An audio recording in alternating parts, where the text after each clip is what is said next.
Tasa hintuturo, tanda ng masuring pagboto. Hindi sapat ang 2 o 3 minuto upang maipahayag ko kung ano ang kahalagahan ng salitang karapatan ko. At hindi sapat ang dilaw at asul na papel para makuha ang tiwala ko, para lang sa liwanag na kahit kailan ay hindi makikita ng kahit sino. Sa bansang pilit inuunlad, bakit mga Pilipino'y bulag sa moralidad? Ekonomiya ay gustong makilala, ngunit bakit hindi natin matamasa? Korupsyon ay nagtatangkala, kinabukasan ay siyang nababahala. Pero hindi natin mapagkakaila na sa umpisa lang sila ay puro salita. Ngayon paano ulit pagsisimula kung bawat Pilipino ay mabilis maniwala? Lagim ng korupsyon, sakim sa kinabukasan sa susunod na henerasyon. Bawat boto ay pahalagahan. Siyang magsisilbing sandata sa kalahatan. Sagot sa karunungan ng bawat sambayanan. Sa kamay ng mga korupsyon na nagpupulmulit sa ating karanasan.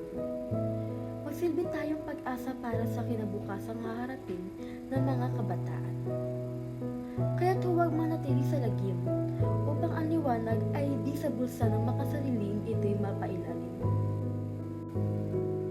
Bilang tao na may boses, halina't ito'y gamitin at itaguyod ang ating karapatan.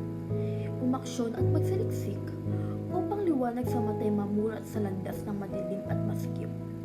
Iwaski ang nadaramang kadiliman, maging mulat para sa kaharian.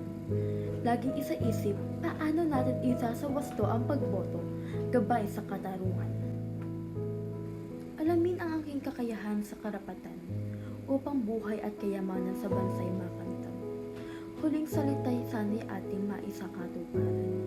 Oportunidad na makaboto'y magamit sa wastong isipan. Itigil ang pagsabay sa agos ng kasamaan.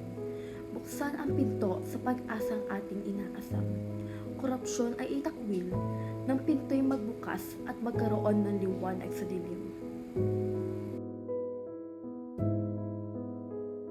Salamat sa pakikinig.